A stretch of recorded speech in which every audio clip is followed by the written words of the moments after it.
Japan is undoubtedly an awesome place, regarded for its rich culture and assuring safety, but underneath the shiny, pretty surface lies a darkness that most people don't talk about, and even fewer truly know the details. And one of these dark aspects about Japanese culture is their rape culture. This hidden culture manifested into the rape club under the name of Super Free, who threw massive parties luring in young university-age female students in order to savagely gang rape them. The mastermind behind this disgusting operation is an evil man named Shinichiro Wada. Him and his cronies raped over 100 young Japanese women under the banner of their university club Super Free. But how did it all get to this twisted point? And how did Shinichiro Wada and his sick club get away with this for so long? This is the story of the Japanese rape club, Super Free.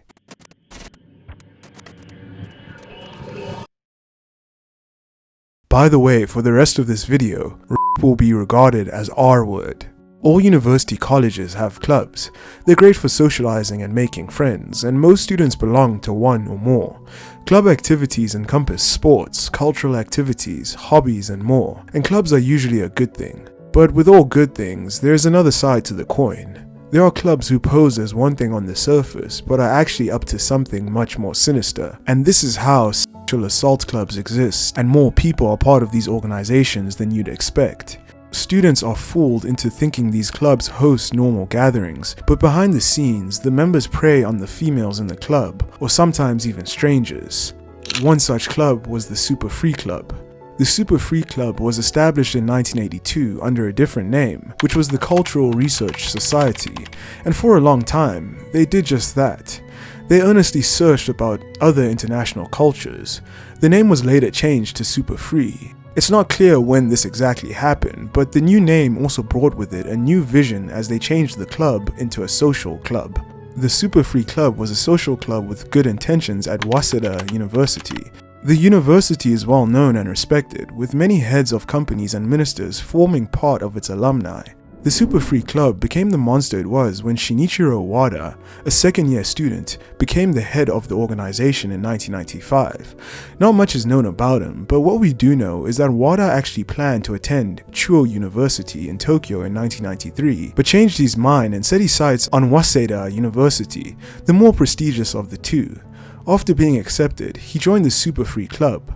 However, he was barely a real student. He would enroll in part-time non-degree classes that required the least amount of effort to keep his Waseda ID. This way, he could remain an official student but wouldn't have to actually pursue any kind of real education, at least not one that would keep him away from his partying activities. Despite his lack of enthusiasm for actual studying, he was well liked and eventually took on the leadership role that would transform the club more than anyone expected. He became the club's 13th leader and remained in that position for more than 5 years. This is an unusually long tenure for a university student. Wada turned the club philosophy into debauchery, and everyone who joined them became party animals who knew how to host a great event, and the male students knew what they could do at these events. Under Wada's leadership, the club was incorporated as a limited company, and a fundraising system was established through the events. The club had expanded its reach beyond the university and was part of other circles as well.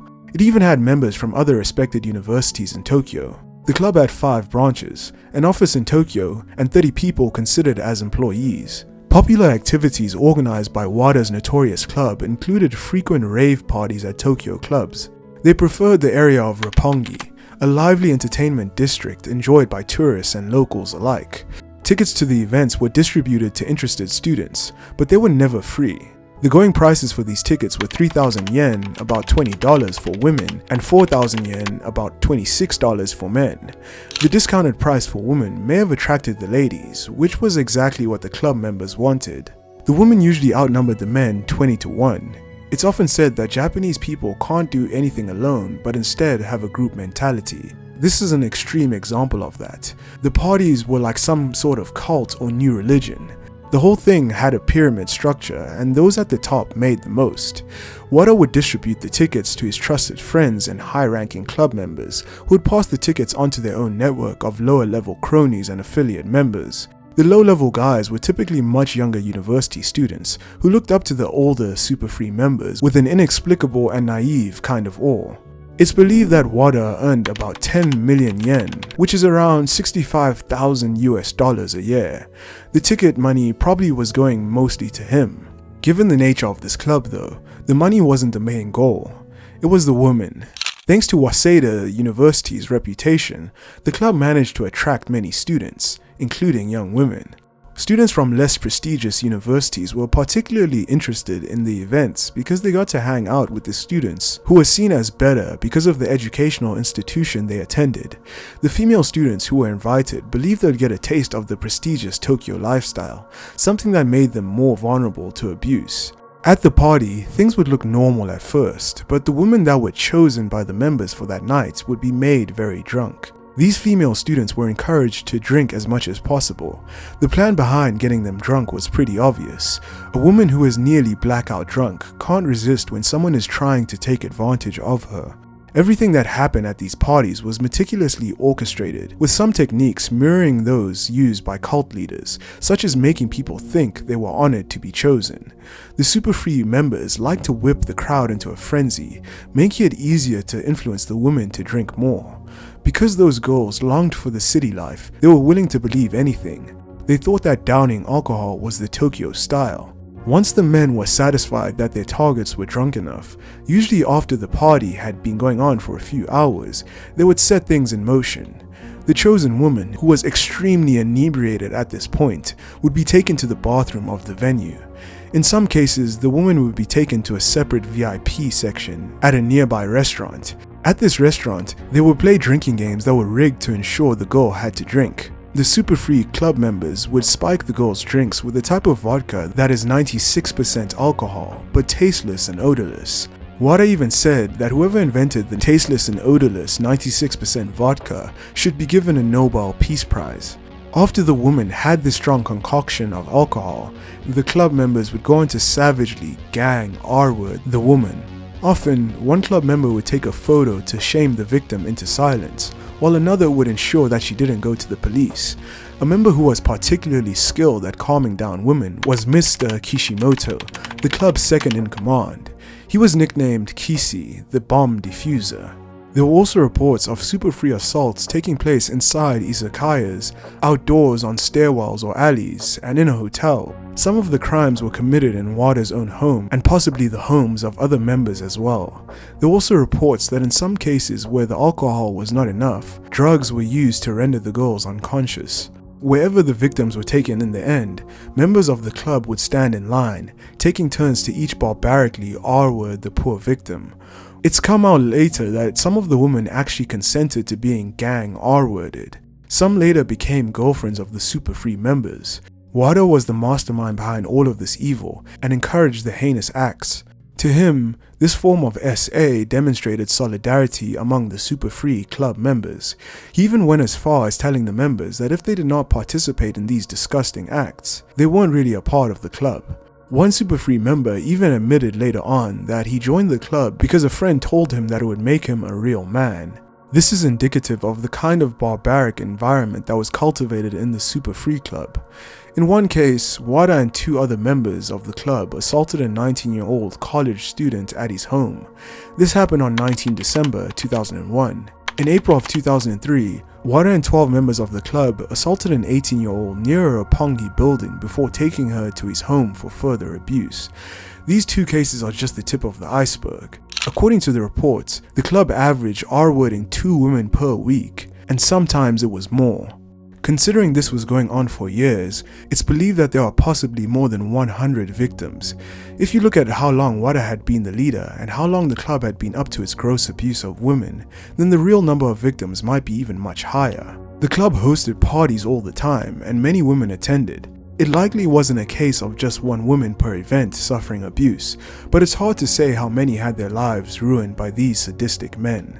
Because of how little attention is given to SA cases and the fact that Japan is a shame-based society, most women did not report what happened to them at the hands of the Super Free club members. As a result, there are only a few cases we know about today. In addition to the public shame these women feared, they may have also been afraid of being blackmailed by the abusers.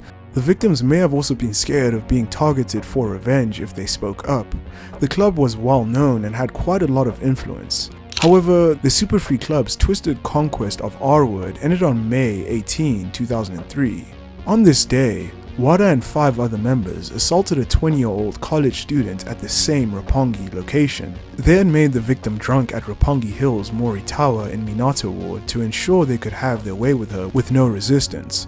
The group then dragged her to the elevator on the lower floor of the bar and gang R-worded her. When the victim woke up and realized what had happened, she bravely reported it to the police. Wada and his cronies were arrested after this, and just like that, the perverse R-wording spree of Wada and his cronies was put to an end. After their arrest, 12 other women bravely came forward with similar stories to the media, but refused to file charges in order to remain anonymous. After the truth about the Super Free Club finally came to light, Wada and his cronies were brought to trial. Wada initially denied all of the charges against him, saying that everything that happened was always consensual. Given the severity of the claims against him, it was hard to believe these acts were done with consent, especially given the circumstances. The women were too drunk to give consent, and few women would willingly agree to being abused by a massive group of men. Wada was found guilty and sentenced to 14 years in prison. This wasn't the maximum he could have gotten, but his father made a plea, offering compensation to the victims. It should be noted that only the 3 victims whose cases made it to court would get this compensation. The unknown number of other victims were ignored. The 13 club members who were also arrested and stood trial were given sentences ranging from 2 years and 4 months and 10 years. It is saddening that only 13 men were convicted because it's believed that about 50 men were involved in these assaults. Some of the men prosecuted said that they only R-worded once or twice, while another said that he did it about 15 times. This means that the estimate of 100 victims really is modest. Who knows how many women suffered because of the lack of basic humanity the Super Free Club members had. Despite the disgusting nature of their crimes, these men had the cheek to appeal their sentences. In 2003, Wada appealed his verdict, but Tokyo High Court rejected these appeals and upheld the original verdict. In a desperate attempt to avoid going to jail, Wada and the other convicts tried to submit another appeal to the Supreme Court of Japan, but their efforts were in vain as the Supreme Court also rejected it. Wada and his cronies were destined for prison. While Wada was in prison, he focused on earning more qualifications, such as boiler engineering licenses, bookkeeping level 1, basic word processing and Excel qualifications, and hazardous materials handler level 2.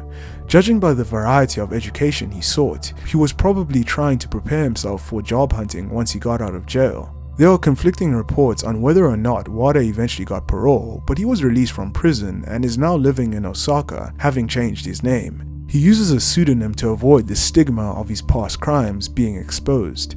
Upon his release, he used the job support system to help him reintegrate into society.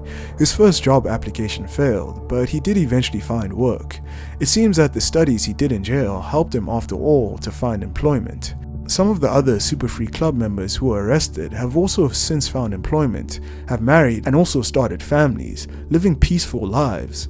You can't help but wonder how these men sleep at night and if their partners know about their pasts. Wada has since spoken about how he realized the impact of his vile actions when he learned that his father's company went bankrupt after Wada's crimes came to light. This caused his father to become a taxi driver so he could continue to provide for his family, but he was also assaulted by customers when they found out who his son was. Although he has done media interviews, participated in recidivism prevention programs, and tried to face his past, Wada continues to live in constant fear of being recognized, and many would say rightfully so. The Japanese public's distrust towards the men involved remains high, and their view on the incident is harsh, especially considering that some of the victims sadly took their own lives. What made the perception of this whole case even worse was when then Chief Cabinet Secretary Yasu Fukuda made controversial and disturbing comments during an off-the-record discussion with reporters in June of 2003 regarding the Super Free Club incident. He stated, "There are women who look like they're saying, 'Do it to me,' and it's the woman's fault because men are panthers." Such a statement is shocking and deeply troubling. Though Fukuda later claimed that his comment was distorted and that he never intended to defend SA, the damage was already done. The public was outraged that someone in a position like this, where he served to protect citizens, would have such a disgusting view of what happens to women at the hands of barbaric men. What made this even worse was when Seiichi Ota, a senior MP from the ruling Liberal Democratic Party and former minister, also shocked Japan when he effectively condoned the gang R-worders. He said this regarding the Super Free case: "Gang R-word shows the people who do it are still virile, and that is okay. I think that might make them close to normal. This comment is truly disturbing." Although everything that happened within and around the Super Free Club incident was revolting, its history inspired many media projects and had effects that no one saw coming. In the manga, when I returned to my hometown, my childhood friend was broken. Kyoko, the heroine, was gang R-worded by her seniors upon entering college. It appears that this plot was inspired by the Super Free incident. The impact was felt even in unexpected entertainment productions like Mobile Suit Gundam Seed Destiny. The original name planned for Kira Yamamoto's new Gundam was Super Freedom, but it was changed due to concerns that it was reminiscent of the name of the club, Super Free. While discussing the effect that these horrific acts had on Japanese media, it's also worth noting that many people feel that media plays a role in how men see women and R-word. There is one example that stands out, and its name alone is jarring as well as alarming. The R-Word Man is a Japanese black comedy manga series created and written by Keiko Aisaki and illustrated by Shintaro Miyawaki and published from 1985 to 1992. The main character, Keisuke Iwasaki, is a handsome and muscular high school teacher by day, but by night he takes on a surreal and perverted form of justice as the R-Word Man. Through his business, R-Word Man Services, the business's motto is righting wrongs through penetration. Clients hire the R-Word Man for various cases, such as avenging a jilted lover, forming parental bonds through traumatic crises, or making disruptive co-workers more manageable. That is sickening to say the least. The comic gained international attention and was referenced in foreign publications exploring Japan's sex culture in the wake of the Super Free scandal. The way that the Japanese authorities view sexual assault is made clear by the law. At the time, the minimum sentence for robbery was 5 years, and R-Word carried a minimum of only 2 years. This glaring and unsettling discrepancy showed a troubling devaluation of human dignity compared to property in the eyes of the law. Many Japanese women report that their experiences of SA and abuse were ignored because they didn't fit the perceived criteria of a victim. Approximately 95% of survivors never report their assaults to the police, and nearly 60% never disclose their experiences to anyone at all. A quote by Mari Yamamoto, who writes for the Daily Beast, summed up the situation. She said, "In Japan, if you R-word a woman, your odds of being arrested are fairly low, and the odds of actually being prosecuted are about a flip of a coin, slightly weighted toward no prosecution. Even if you're found guilty, there's a good chance that you may never spend a day in jail if you say you're sorry and pay damages." There are so many examples of police not taking the matter seriously as well. An example of this is Shiori Ito, a young reporter who was date R-worded by a prominent journalist, and she shared her harrowing experience in the documentary Japan's Secret Shame. She revealed that police did not take her case seriously and subjected her to abusive interrogation practices. One particularly egregious tactic involved investigators forcing her to lie on the floor and reenact the assault, while the officers took photos of her. She compared the experience to a second R-wording. Beyond institutional failures, Ito also highlighted the public backlash she faced, a harsh reality for many victims who speak out in Japan. She endured threats and nasty comments, a common and distressing consequence for survivors who share their stories. There was a silver lining to the Super Free case though, as the tragic case became a catalyst for revising Japan's R-word laws, resulting in the addition of a gang R-word prosecution law to the criminal code. The Super Free incident brought some much needed spotlight on the abuse against women and girls in Japan. Another incident that brought some spotlight on the same sort of abuse is the case of Tsutomu Miyazaki, a man who murdered and R-worded 4 little girls in Japan. His crimes have been compared to those of Ted Bundy. If you'd like to see a video on the Japanese Ted Bundy, click the video on screen now. Thank you for watching the video.